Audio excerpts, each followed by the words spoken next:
ये कॉम्प्रिहेंशन का पैसेज है, तो आइए पढ़ते हैं हम लोग, बहुत जल्दी से हो जाएगा, इंटरेस्टिंग है काफ़ी। The post master first took up his duties in the village of Ulapur. Okay, कोई पोस्ट मास्टर है, उन्होंने अपना ड्यूटी, पहला ड्यूटी जो है कहाँ लिया? उलापुर, एक गांव में। Okay, though the village was a small one, यद्यप वो जो गांव था छोटा था, there was an indigo factory nearby and the proprietor an Englishman had manage to get a post office establish. गांव था, छोटा था, लेकिन वहां बगल में इंडिगो फैक्ट्री, इंडिगो का मतलब था नील, जो कलर जो होता है, खेती जिसको करते हैं, नील की खेती। सो इंडिगो फैक्ट्री था नजदीक में, जिसका जो मालिक था, प्रोपरेटर मतलब एक मालिक, वो अंग्रेज था। Had manage to get a post office establish, जिसने एक पोस्ट ऑफिस वहां पे स्टैब्लिश करवाया था। ओके, आर पोस्ट मास्टर, हमारे जो पोस्ट मास्टर हैं, बिलोंग टू कलकत्ता, वो कलकत्ता के हैं। Fine, he felt like a fish out of water in this remote village. Felt like a fish out of water, यदि ये एक इडियम है, फिश आउट ऑफ वाटर, यदि आप फिश को पानी से निकाल देंगे तो क्या होगा? छटपटाएगी। सेम वे उनको भी वैसा लग रहा था जैसे वो एक छटपटा रहे हैं। क्यों? इन दिस रिमोट विलेज, एक रिमोट विलेज में। His office and living room were in a dark thatched shed not far from a green slimy pond surrounded on all sides by a dense growth। उनका जो office था और living room था वह एक गहरे भूसे से शेडेड था, मतलब अंधेरा था। Not far from a green, हरियाली से दूर नहीं था, तालाब से दूर नहीं था। एंड वह surrounded on all sides by a dense growth, और चारों तरफ से घनी झाड़ियां थी। तो घनी झाड़ियों के बीच में यदि ऑफिस और घर रहेगा तो नॉर्मल बात है, वहां पे अंधेरा होगा ही। Okay, the men employed in the indigo factory had no leisure. Okay, जो लोग उस इंडिगो फैक्ट्री में काम करते थे उनको खाली समय नहीं मिलता था। Moreover they were hardly desirable companions for decent folk, और उनको कोई पसंद नहीं करता था डिसेंट फॉक, जो सभ्य लोग थे वहां पे। वो लोग किसको? जो लोग इंडिगो फैक्ट्री में काम करते थे। हार्डली का मतलब no, negative. Nor is a Calcutta boy an adept in the art of associating with others। adept का मतलब होता है कुशल। तो वो जो कलकत्ता का जो पोस्टमैन था वह भी लोगों से एसोसिएट होने में कुशल नहीं था। ही वॉज नॉट एक्सपर्ट, तो ऐसे भी वह लोग उनसे दूर रहते होंगे। एमॉन्ग स्ट्रेंजर्स ही अपीयर्स आइदर प्राउड और इल एट ईज। ध्यान देंगे यहाँ पे एक ये फ्रेज है, इल एट ईज मतलब असुविधा में होना, अनकंफर्टेबल होना। तो स्ट्रेंजर के बीच में वो या तो बहुत प्राउड लगता था, घमंडी लगता था, या अनकंफर्टेबल लगता था। At any rate the post master had but little company nor had he much to do.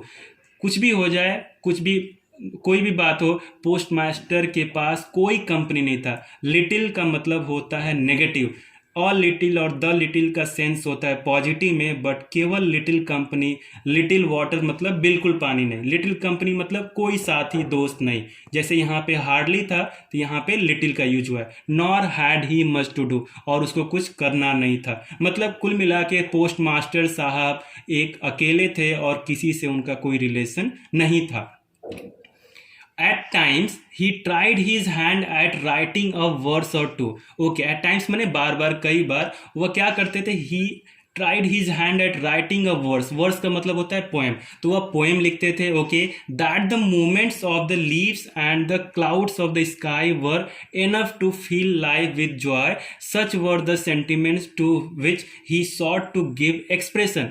एक नॉर्मल बात है, उनके पोएम में क्या था? पत्तियों के मूवमेंट, बादलों, स्काई के बारे में जो जिंदगी में थी, खुशियाँ, तो इस तरह की जो सेंटिमेंट है, जो भावनाएं थे, उसके ऊपर वो कविता लिखते थे और वही वो इसमें एक्सप्रेस करते थे।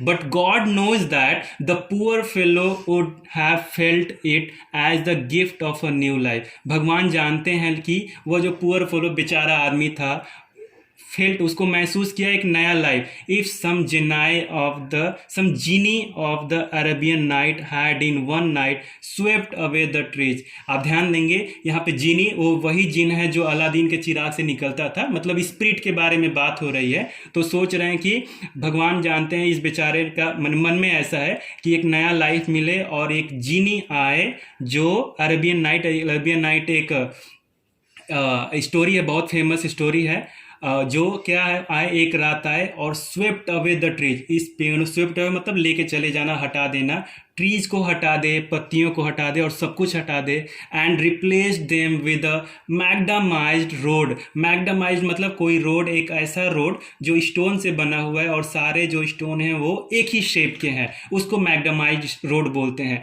Hiding the clouds from view with rose of tall houses, मतलब ऐसे टॉल हाउस बन जाए जो क्लाउड को छिपा दे। मतलब कहने का सेंस क्या है कि एक जिन आए जो इन सारी पेड़ पौधे पत्तियों को हटा दे, वो एक सुंदर सा मैग्डामाइज रोड बनाए और वहाँ पे चारों तरफ लंबे लंबे घर हो जाएं, जो घर जिससे बादल दिखे ही नहीं। ओके, अब क्वेश्चन पे देखते हैं। The adjective use to describe the post masters living room is, okay, post master की लिविंग रूम को डिस्क्राइब करने के लिए जो एडजेक्टिव यूज हुआ है क्या है? क्या ये डार्क है, लाइट है, डीप है, ब्राइट है? वेरी इजी, डार्क है। आपने पहले ही लाइन में देखा था कि उनका जो dark thatch dish said not far from a green slimy pond, और सारा डेंस ग्रोथ, मतलब पेड़ पौधे झाड़ियाँ फूस घास फूस, मतलब उनका जो लिविंग रूम था, जो ऑफिस था, वो था dark. Option A. Next question है, what does the phrase ill at ease in the passage mean? यह जो इल एट ईज जो फ्रेज है उसका पैसेज में क्या मीनिंग है? आप यदि गौर किए होंगे जब मैंने एक्सप्लेन किया तो बताया कि इल एट ईज का मतलब होता है अनकंफर्टेबल होना, इजी नहीं रहना। आप देख रहे हैं ये phrase ill at ease, ease में कोई इल है मतलब क्या है? अनकंफर्टेबल है। ऑप्शन देखते हैं, डिजीज नो, कंफर्टेबल या तो एंटोनिम हो गया, uneasy yes, ill at ease का मतलब होता है uneasy, forward no. Option C, if somebody is ill at ease that means he is uneasy. Next question, what does the phrase little company in the passage mean? Little company का इस passage में क्या मतलब है? मैंने आपको explain किया, यहाँ पे आप ध्यान देंगे, लिटिल कंपनी कि उनकी कोई साथ नहीं था। हार्डली एनी फ्रेंड्स, यस, कोई उनका दोस्त नहीं था। हार्डली का मतलब ही नेगेटिव, नो के बराबर है, no friends. Small business, no. Business like, no. Company का मतलब कंपनी मत समझिएगा आप, यहाँ पे साथ से रिलेशन है। Bad friendship, no. Little company का मतलब होता है no company, that is no friend. So option A. At times the post master wrote, okay, post master at times क्या करते थे? यदि याद होगा आपको तो वो पोएम लिखते थे। Novels, no. Short stories, no. Dramas, no. Verses, poem लिखते थे। यहाँ पे कहीं पे at times he tried his hand at writing a words or two. Option D. Words का मतलब भी पोएम, पोएम का मतलब verse. So option D. The post master wrote on the, किस पे लिखते थे post master? Beauty of himself, no. Beauty of the weather, maybe. Beauty of the weather, यहाँ पे थोड़ा सा टाइपिंग मिस्टेक है, ब्यूटी ऑफ द नेचर, हाँ, वो नेचर की सुंदरता के बारे में लिखते थे। The post master wrote on the beauty of the nature. Option D. Next question, the word genie means, genie जैसा कि मैंने बताया कि एक स्पिरिट, एक ऐसा पुराने स्टोरी में भी ऐसा अलादीन के भी लिखा गया है, एंड कि कोई प्रेत आता है, कोई स्पिरिट आता है और मन की इच्छा पूरा कर देता है। तो यहाँ पे जीनी का मतलब है स्पिरिट से। Option A. घोस्ट का मतलब भूत, मॉन्स्टर का मतलब राक्षस, सोल का मतलब आत्मा। सो जीनी का जो सिनोनिम है, मीन है यहाँ पे, that is spirit. Which factory was situated near the village Ulapur? Okay, village Ulapur के पास किसकी फैक्ट्री थी? इंडिगो फैक्ट्री थी। इंडिगो जैसा कि मैंने बताया नील, तो वो नील मतलब रंगने का, तो that is dyes, not rubber, not cloth, not chemical. Factory किसी थी? डाइज की या इंडिगो की। Option C. Idiom fish out of water suggest, मैंने एक्सप्लेन किया था आपको कि यदि किसी फिश को आप पानी से बाहर निकाल देंगे तो वो छटपटाएगी, अनकंफर्टेबल रहेगी। सो वही सेंस व्यक्ति के लिए है कि यदि कोई व्यक्ति फिश आउट ऑफ वाटर है, मतलब वो अनकंफर्टेबल पोजीशन में है, छटपटा रहा है। So fish out of water can die any moment, grasping for breath, amphibious creature in unfamiliar surrounding. Yes, यहाँ पे जो पैसेज में मीनिंग है वो है अनफेमिलियर सराउंडिंग, जो कंफर्टेबल नहीं है। सो पोस्टमैन भी, पोस्ट मास्टर भी जो थे वो fish out of water feel कर रहे थे, अनफेमिलियर सराउंडिंग में थे। Option D. Find a word in the passage which is opposite of near. Okay, near का opposite unknown, close, remote, convenient. यहाँ पे नियर का जो अपोजिट है दैट इज रिमोट। नियर का मतलब होता है पास, रिमोट का मतलब दूर। Option C. कन्वीनियंट का मतलब होता है सुविधा। Find a word in the passage which means the owner of a business. Okay, एक वर्ड हमको पैसेज से लेना है जिसका मतलब होगा एक बिजनेस का मालिक। ओके, एंटरप्रेन्योर का मतलब बिजनेसमैन, बिजनेस का मतलब व्यापार, प्रोपराइटर का मतलब होता है मालिक, कंस्ट्रक्टर वो जो कंस्ट्रक्ट करते हैं। तो यहाँ पे the owner of a business को वन वर्ड में आप प्रोपराइटर बोलेंगे। ऑप्शन सी।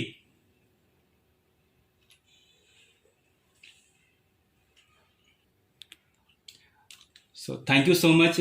मुझे उम्मीद है कि आपको ये कॉम्प्रिहेंशन का वीडियो पसंद आया होगा। आपको ये वीडियो पसंद आया है तो आप मेरे चैनल को सब्सक्राइब कीजिए। सब्सक्राइब कर लिया है तो शेयर, कमेंट और लाइक कीजिए। यह मेरा मोटिवेशन और बढ़ाएगा ताकि मैं और वीडियोस आपके लिए बना सकूं।